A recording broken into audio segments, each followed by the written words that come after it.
Hello guys, what's up. तो स्वागत है आपका एक नए वीडियो में। और आज का जो वीडियो है वो बहुत ही रीसेंट वीडियो है और इसको एक लेटेस्ट ब्रेकिंग न्यूज़ के तौर पे दिखाया गया है साउथ कोरिया में। एक चीज़ तो मैंने देखा है कि मतलब कोरिया में, खास करके मैं पहले बोलता था कि रशिया में इंडिया को लेके कुछ ना कुछ न्यूज़ हर दिन आता रहता है, बट अभी साउथ कोरिया में तो रशिया से भी ज़्यादा है। मतलब हर दिन इंडिया को लेके कुछ ना कुछ न्यूज़ रहता ही है। और आजकल मैं देख रहा हूँ कि most of the news positive है।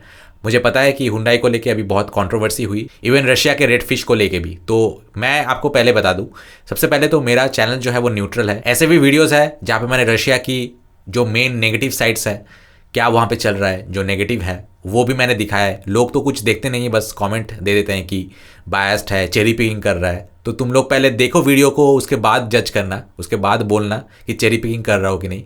मेरा व्यू पॉइंट कोई बायस्ड व्यू पॉइंट नहीं है, हमेशा मैं एक न्यूट्रल स्टांस ही रखता हूँ।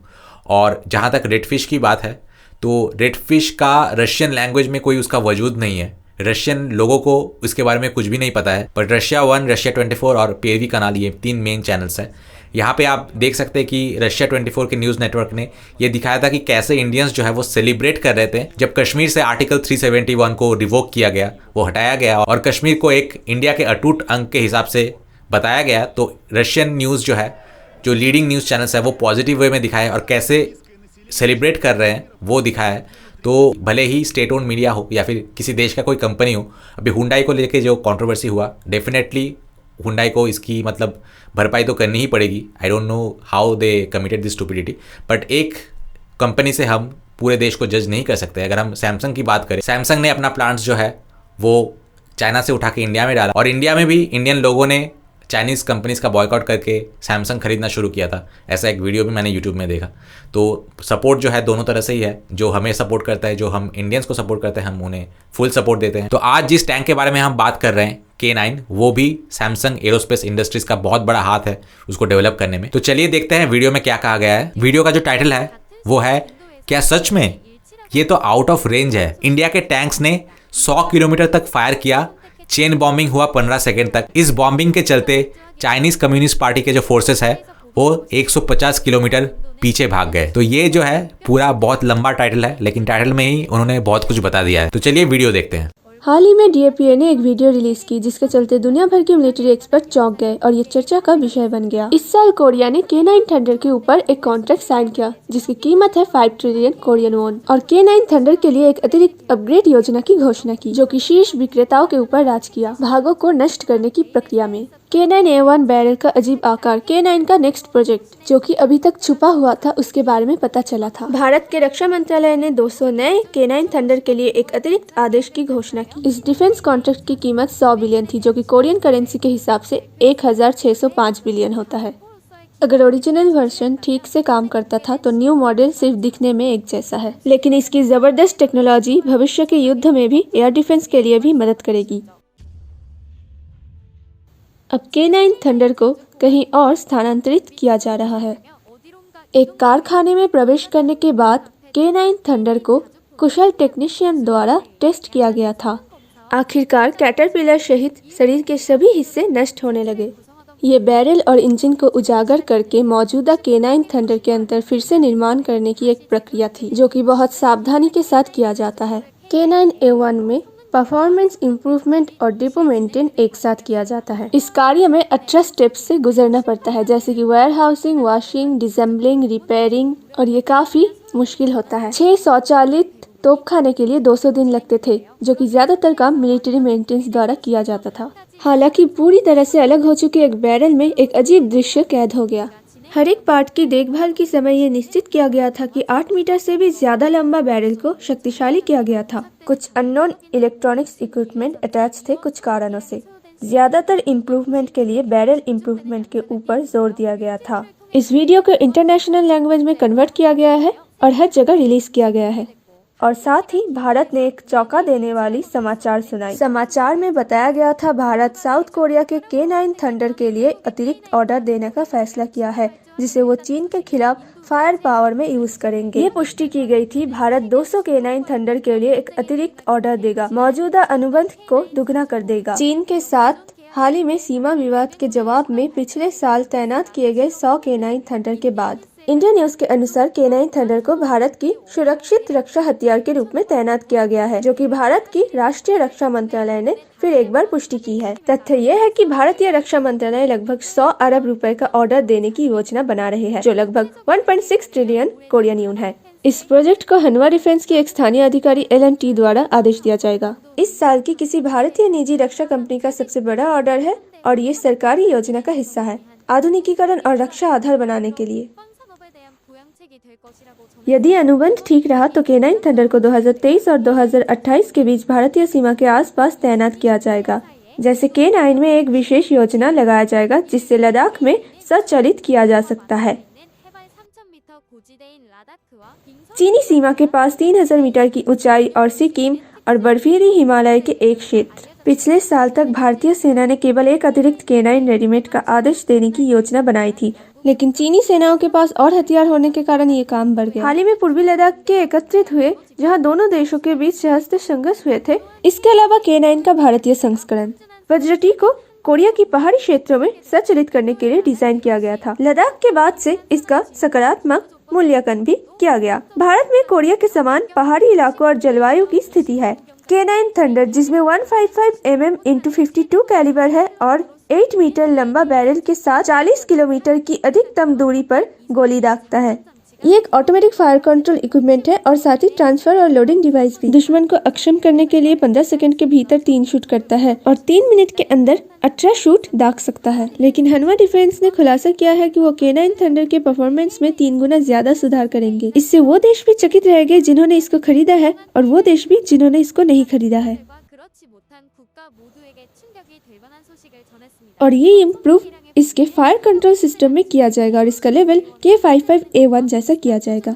GPS को INS नेगोशिएशन सिस्टम के साथ जोड़े, ड्राइवर के नाइट प्रिस्कोप और रियर व्यू कैमरे को जोड़े और एक पावर यूनिट इंस्टॉल किया जाए। मौजूदा K9 की फायर कंट्रोल सिस्टम बहुत ही बेहतरीन है, लेकिन ये अभी भी DOS ऑपरेटिंग सिस्टम का इस्तेमाल करती है। इसे डेवलप हुए 15 साल हो चुके हैं। इस कारण से उन्होंने उन सिस्टम को इम्प्रूव करना शुरू किया जो खराब होने से खुद को नहीं रोक सकते। इसमें K55A1 जैसा upgrade Windows graphic based fire control system को बैठाया गया है। इसमें न्यू फंक्शंस जैसे कि digital maps, electronic manuals, leakage function, electronic time limiting fuse loading device भी बैठाया गया और फायर सिस्टम को भी इम्प्रूव किया गया 155 mm लॉन्ग रेंज प्रोजेक्टाइल द्वारा। जैसा कि पहले ही उल्लेख किया गया था, K9 के नेविगेशन सिस्टम INS की कुछ सीमाएं हैं, जहां पर GPS का यूज एक बहुत ही बेहतरीन सिद्धांत रहा। फ्रंटलाइन यूनिट को GPS की मदद बहुत बार लेनी पड़ी, जो कि इस बात से पता चलता है GPS का यूज एक बहुत ही बेहतरीन सिद्धांत रहा। अगर K55A1 में भी GPS का यूज होता है तो इससे लोकेशन का पता बहुत ही जल्दी और एक्यूरेट होता है और मौजूदा INS की त्रुटि भी ठीक करना आसान होता है। अपग्रेड K9 में देखने को मिलता है location confirmation, specification calculation, heat dissipation, ammunition reloading, firing automatic रहेगी और पैतराबाजी प्रणाली और चेसिस बने रहेगी, लेकिन एमुनेशन लोडिंग सिस्टम की स्ट्रक्चर को बदल दिया जाएगा। इनसेंसिटिव चार्ज और ऑटोमेटिक चार्ज लोडिंग लागू किया जाएगा, जिससे आग का रेट 3 मिनट में 6-8 से बढ़ाकर 10 किया जाएगा या फिर उससे ज्यादा, और इसकी निरंतर आग की रेट 6 से भी ज्यादा होगा, जैसे कि PHZ 2000 से भी ज्यादा, और ये लगभग यूनाइटेड स्टेट की SPH क्रूसेडर के समान है। इसके अलावा आग के दर के लिए वाटर कूल्ड आर्टिलरी और चेम्बर पेश किए जाएंगे। यदि ये पूरा हो जाता है तो ये इस दुनिया का सबसे शक्तिशाली स्वचालित तोपखाना होगा। K9 के वेरियस इलेक्ट्रॉनिक इक्विपमेंट को चलाने के लिए एक अलग सा पावर यूनिट जोड़ा गया। अतीत में बैटरी मेन पावर डिवाइस बिजली की खपत को कवर करने के लिए यूज किया जाता था, ताकि बैटरी को डिस्चार्ज होने से रोक सके। इंजन फ्रीक्वेंटली ऑपरेट हो रहा था, लेकिन वहाँ और भी प्रॉब्लम्स थे। फ्यूल बहुत ही तेजी से घट रहा था, जिससे इंजन लाइफ भी बहुत घट रहा था। K55 में पावर यूनिट जोड़ा गया, लेकिन पावर जनरेशन काफी नहीं था। सर्दियों में हाइड्रोलिक और हीटिंग सोर्स को छोड़कर बैटरी बिजली की वजह से कुछ घंटों तक अधिक काम कर सकती है, लेकिन जैसे ही हाइड्रोलिक और इलेक्ट्रो फायर आर्म्स चालू होते हैं, बैटरी एकदम से सिकुड़ जाता है। लेकिन अगर आप सर्दियों में हीटिंग चालू कर देते हैं तो पावर कंजम्पशन बहुत ही खराब हो जाता है, जो कि आप देख सकते हैं। इस बीच जैसे ही K9 के प्रदर्शन में सुधार की घोषणा की गई और भारत से 200 ऑर्डर मिले, चीन में दहशत की स्थिति उत्पन्न हो गई। अगर हनवा डिफेंस की योजना आंख की दर को प्रति मिनट में 6 से अधिक 9 किया जाए तो, और उसके साथ 58 डायमीटर का एक नया बैरल इस्तेमाल किया जाए तो, जिससे K9 थंडर का रेंज 100 किलोमीटर तक सिक्योर हो सके। इससे ये बात स्पष्ट होता है कि चीन के मुख्य स्वचालित तोपखाने PLZ-05 पर भारी पड़ेगा, और इससे चीनी सेना डर गए क्योंकि वो भूमि युद्ध में हारेंगे, जो कि उन्होंने जीतने का दावा किया था। समस्या ये थी कि चीन के PLZ-05 के पास भविष्य में कोई भी अपग्रेड का प्लान नहीं था। जहां K9 थंडर में अपग्रेड शुरू हुआ है और बाद में A2 A3 भी होगा, कुल मिलाकर 3 अपग्रेड्स। हनवा डिफेंस ने दावा किया है कि K9 थंडर की फाइनल वर्जन वास्तव में मानव रहित होगा। 2030 तक जब सारे सुधार पूरे हो जाएंगे, तब पूर्वी एशिया के युद्ध का मैदान पूरी तरह से बदल जाएगा। इसी बीच भारत के इस कॉन्ट्रैक्ट की खबर ने UK और ऑस्ट्रेलिया जैसे देशों की व्यवहार को बदल दिया है। तो सबसे पहले न्यू एग्जाम्पल ने लिखा है कि India is so transparent even when buying weapons, please use it well and protect the country. यहाँ पे ट्रांसपेरेंसी की बात इसीलिए हुआ है क्योंकि इंडिया ने जो है पेमेंट जो है एडवांस में कर दिया था। यहाँ पे ट्रांसपेरेंसी की बात इन्होंने इसीलिए किया है क्योंकि इंडिया ने जो पेमेंट है वो पूरा पेमेंट एडवांस में कर दिया था और कुछ भी पेंडिंग या फिर ड्यूज में नहीं थे। अगर इसी जगह पाकिस्तान होता तो फिर सोचिए क्या होता। तो पेमेंट के बारे में तो बिल्कुल भूल ही जाना पड़ता। अगर रशिया ये गलती करता है तो आगे जाके रशिया को बहुत पछताना पड़ेगा। उनको इस बात के बारे में बहुत अच्छी तरीके से पता चलेगा कि कटोरिस्तान के कटोरे पे जब कुछ जाता है तो वो चीज लौट के नहीं आती है और ना ही उससे कुछ पैसे आते हैं। उसके बाद गीनाम कंग ने लिखा है कि इस शेल्स को K9 के शेल्स अगर 2 से 30 मीटर के ऊंचाई पे फायर किया जाए तो ये ऑपोजिशन के सारे इक्विपमेंट्स और फैसिलिटीज को बिल्कुल नेस्तो नाबूद कर सकते हैं। ये तो गीनाम कांग ने कहा, लेकिन मैं इस K9 के बारे में आपको कुछ अपडेट जरूर देना चाहूंगा कि इस K9 का जो A1 वर्जन है, पहले तो K9 वज्र था इंडिया के पास, लेकिन ये जो एक नया वर्जन है K9 A1 वर्जन जो कि अपग्रेडेड वर्जन है, इसमें क्या क्या चीज़ नया है वो मैं आपको एक झलक में दिखा देता हूँ कि इस वर्जन में क्या क्या चीज़ अपग्रेड हुआ है। तो इसमें है एडेड APU क्या है? जैसे कि CPU होता है सेंट्रल प्रोसेसिंग यूनिट, ये है एक्सेलरेटेड प्रोसेसिंग यूनिट, मतलब ये और भी फास्ट काम करता है। उसके बाद है एडवांस GPS नेविगेटर, उसके बाद ड्राइवर्स के नाइट विजन के लिए थर्मल पेरिस्कोप, उसके बाद रियर सर्वेलियंस कैमरा जिससे पीछे क्या हो रहा है वो भी अच्छी तरीके से मॉनिटर कर सकते हैं। उसके बाद last but not least improved fire control system, जिससे कि इसकी रेंज जो है वो और भी ज़्यादा बढ़ गई है। साउथ कोरिया ने ये अनाउंस किया है कि जितने भी पिछले K9 वर्जन्स थे वो सभी A1 क्लास में अपग्रेड कर दिया जाएगा 2030 तक। उसके बाद प्रोमैन ऑन एयर ने लिखा है कि please upgrade the domestic K9 as well. तो प्रोमैन आप चिंता मत कीजिए क्योंकि A1 ही नहीं K9 A2 और A3 वर्जन्स भी बहुत जल्द आ रहे हैं। K9 A2 का वर्जन जो कि A1 से भी ज़्यादा अपग्रेडेड है, ये इसी साल 2022 में रिलीज़ होगा। K9 A1 का जो रेंज था वो 150 किलोमीटर का था और वो 52 कैलिबर का था, और K9 A2 का जो रेंज है वो 155 किलोमीटर का होगा और 58 कैलिबर का होगा। ये अभी भी प्रपोजल स्टेज पे ही है। और उसके बाद K9 A3 वर्जन का भी अनाउंसमेंट किया गया है जो कि अनमैन्ड होगा, उसमें कोई ड्राइवर नहीं होगा। उसकी डेवलपमेंट 2025 तक कंप्लीट की जाने की बात है और 2027 पे वो कंप्लीटली डिप्लॉयबल होंगे। उसके बाद गैबजुन जोंग ने लिखा है कि इंडिया के पास जो 100 किलोमीटर वाली सेल्फ प्रोपेल्ड आर्टिलरी K9 है वो बहुत ही अच्छी है। इससे चाइना को हरा देना, protecting India and Korea with Korean technology, ये सच में साउथ कोरिया के लिए एक बहुत ही प्राउड मोमेंट है। वैसे देश को लेकर प्राउड होना ये तो बहुत अच्छी बात है, लेकिन आपको बता दूं कि India is very much capable of protecting itself also, और बहुत सारे टेक्नोलॉजीज है जहाँ पे इंडिया बहुत आगे है and Korea has to catch up. चाहे वो लॉन्ग रेंज बैलिस्टिक मिसाइल्स हो, स्पेस वेपन्स हो, क्योंकि स्पेस में इंडिया काफ़ी आगे है कोरिया से, फिर सुपरसोनिक मिसाइल्स लाइक ब्राह्मोस, तो बहुत सारे चीज़ है जहाँ पे कोरिया को भी कैचअप करना है and Korean technology is no doubt one of the best. तो यहाँ पे इंडिया और कोरिया को एक साथ मिल के आगे बढ़ना चाहिए। जब हम एक दूसरे के खूबियों को जानेंगे, पहचानेंगे और उसको मानेंगे, तभी हम एक दूसरे के साथ अच्छी तरीके से कोलैबोरेट कर सकते हैं और कोलैबोरेशन में हम एक दूसरे के खूबियों का इस्तेमाल करके नेक्स्ट लेवल कुछ बना सकते हैं and that will be really great. उसके बाद हॉसॉम कीम ने लिखा है कि मुझे लगता है कि मेकर्स को इस पे एक मूवेबल रडार फिट करना चाहिए।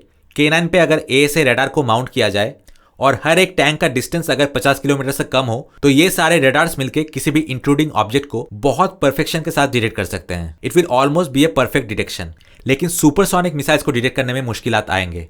उसके बाद पार्क बू योंग ने लिखा है कि चाइनीज गाइस तुम लोग तो बहुत सीना ठोक रहे थे कि तुम्हारे आर्टिलरी गन्स K9 से बेहतर है, तो फिर तुम लोग भाग क्यों रहे हो। उसके बाद फोर्ट्रेस ने लिखा है कि heating and cooling auxiliary power must be installed. उसके बाद मूनलाइट सोनाटा ने लिखा है कि इंडिया ने हमारे साथ एडवांस कैश में डील किया है, तो हमें ये मेक श्योर करना चाहिए कि इसका जो इंश्योरेंस है, आफ्टर सेल सर्विस है, उसका प्रॉपरली ख्याल रखा जाए, ताकि फ्यूचर में हमें इंडिया जैसे इतने अच्छे क्लाइंट से कभी भी कोई कंप्लेन ना आए। Republic of Korea fighting. उसके बाद डॉग ने कमेंट किया है कि लेकिन चाइना के पास ड्रोन्स है, इंडिया के ग्राउंड लेवल फोर्सेस तो स्ट्रांग है, लेकिन इंडिया को एयर डिफेंस वेपन्स को भी स्ट्रेंथन करना चाहिए।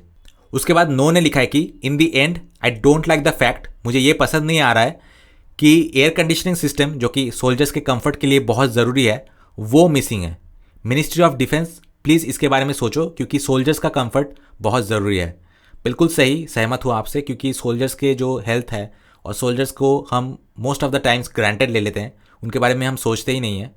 तो ये बहुत अच्छी चीज़ है कि आपने उनके कंफर्ट के बारे में सोचा, और बिल्कुल मिनिस्ट्री ऑफ डिफेंस को इसके बारे में सोचना चाहिए। और मुझे लगता है कि ये कोई डिफ़िकल्ट काम नहीं है कि एक एयर कंडीशनिंग सिस्टम जो है सोल्जर्स के लिए इंस्टॉल किया जाए। उसके बाद जे ही ली ने कमेंट किया है कि अगर इन सेल्फ प्रोपेल्ड K9 के साथ रडार सिस्टम भी इंटीग्रेट कर दिया जाए तो ग्राउंड बिल्कुल इनविंसिबल हो जाएगा। तो मैं ये देख रहा हूँ कि कमेंट सेक्शन में ये शायद सेकंड कमेंट होगा जो सेम चीज़ कह रहे हैं कि इस पे एक रडार सिस्टम जो है वो इंटीग्रेट अगर हो जाए तो ग्राउंड बिल्कुल इनविंसिबल हो जाएगा, कोई उसे जीत नहीं सकते हैं। तो मुझे लगता है कि ये बहुत एक हाई क्रिटिकल ग्राउंड है जहाँ पे इंडिया और कोरिया को एक साथ मिलके इसके बारे में कुछ सोचना चाहिए और इसको इम्प्लीमेंट करना चाहिए। उसके बाद तेव वांग ने लिखा है कि इंडिया प्लीज़ श्रीनगर को प्रोटेक्टेड रखना।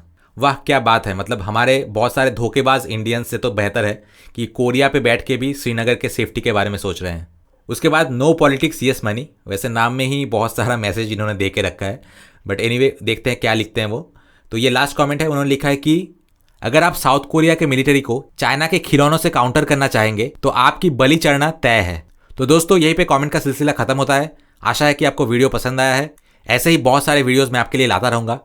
For that you need to subscribe Indie World Entertainment. Subscribe कीजिए, लाइक कीजिए और वीडियो को शेयर कीजिए। मिलते हैं आपसे नेक्स्ट वीडियो में। Till then good bye.